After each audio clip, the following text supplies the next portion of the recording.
Hello, my name's Marie Briggs and I'm an early years childcare practitioner. I'm here today to talk to you about what I consider are the priorities for supporting children's emotional health and well-being.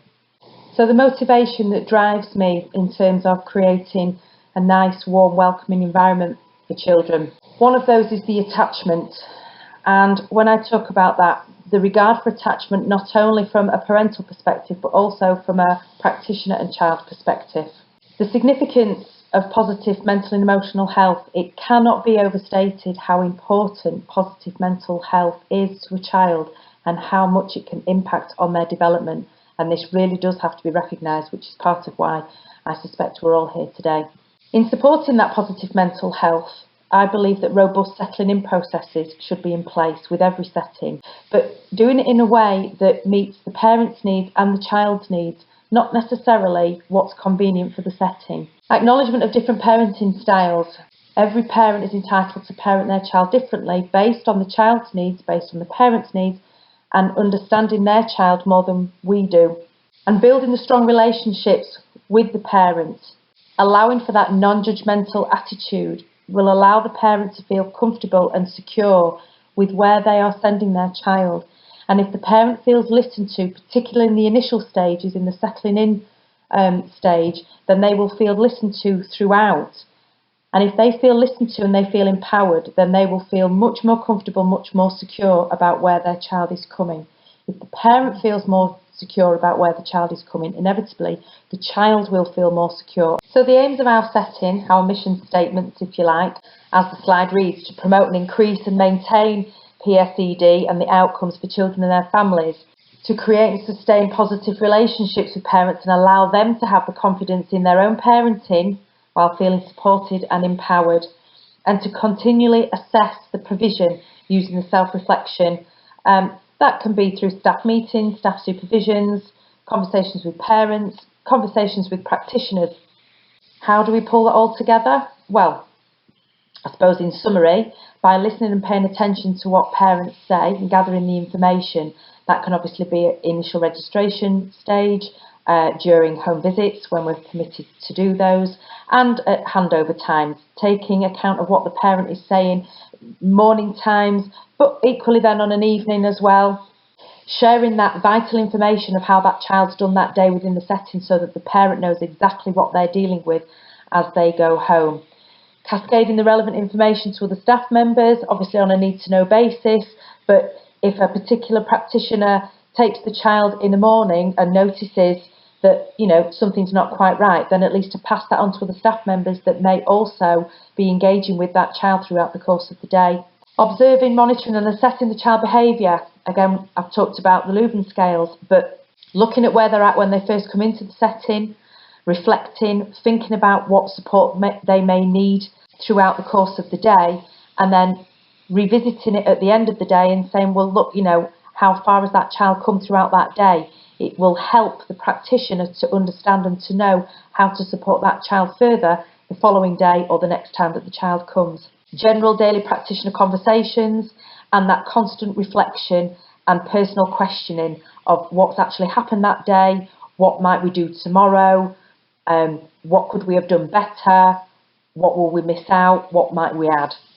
And so the idea is that with all those things in place, then the outcomes on the provision are good ones, basically. Practitioners feel more confident about their roles, about how they are supporting children, about what they're doing on a daily basis in terms of how they are engaging with children and how they're helping them to develop and to learn and to succeed. Parents obviously feel more reassured and confident and happy that they're being listened to, that their comments are being taken account of, but also they see the results of their child entering the setting happy and leaving happy and confident. And as I've touched on earlier, attainment gaps get narrowed, attainment becomes higher, and children inevitably leave the setting having reached far further within their early years tracking, etc., than they would have done had their mental health or their emotional health and well-being been at a lower level. And as the last statement says, happy children equals happy families equals happy practitioners. So now I have two parents' accounts, if you like, of their experiences in working with me and within my setting. After 11 months of maternity leave, it was time to go back to work and for Thea to go into childcare.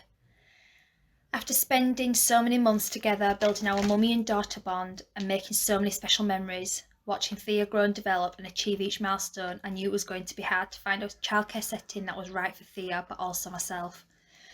As a childcare practitioner myself, I knew what I wanted from a setting. I wanted a home from home feel, a sense of security. I wanted a setting that communicated well with me and would support Thea's big, bubbly personality, but also my mummy worries and anxiety.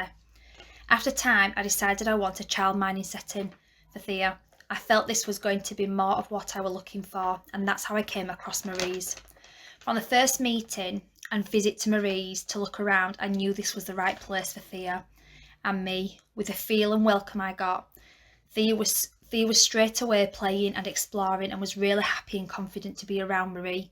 I felt at ease straight away, and Marie answered all my questions regarding the setting and care. Marie understood my worries and anxiety about leaving Thea after 11 months. She told me about past experiences, which really put me at ease. Marie also told me of her childcare background, which filled me with more confidence.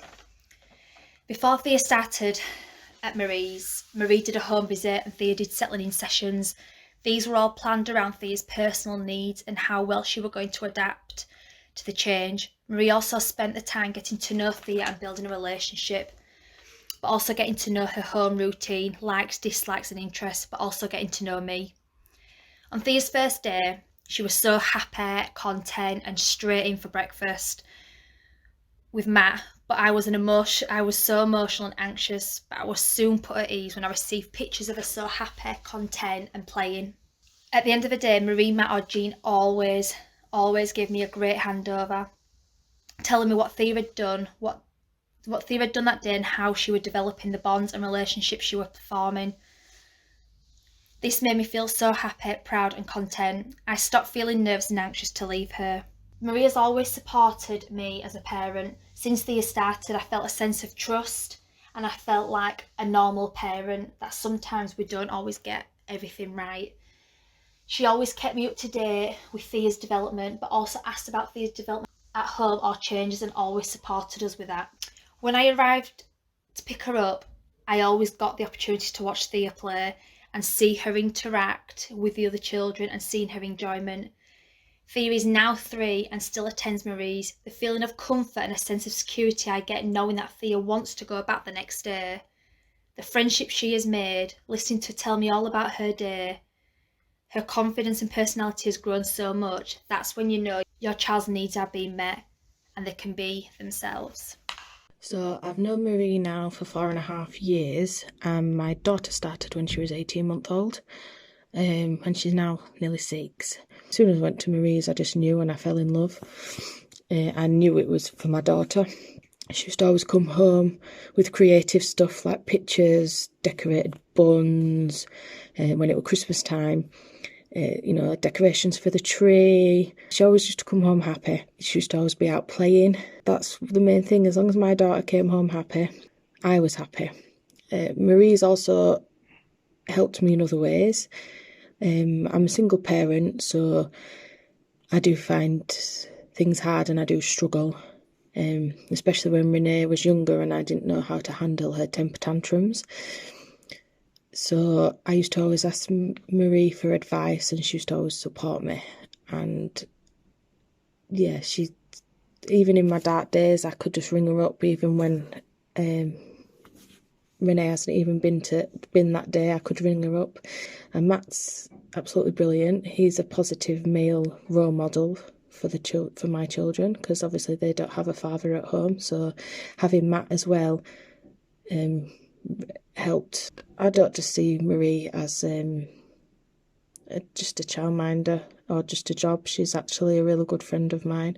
And even when Renee had finished at Marie's house, we still stayed in touch. And then I found out I was pregnant with my son. So yeah, and I'm forever grateful for everything that Marie's done, with all the support that she's given me, even when my own family couldn't do that sometimes.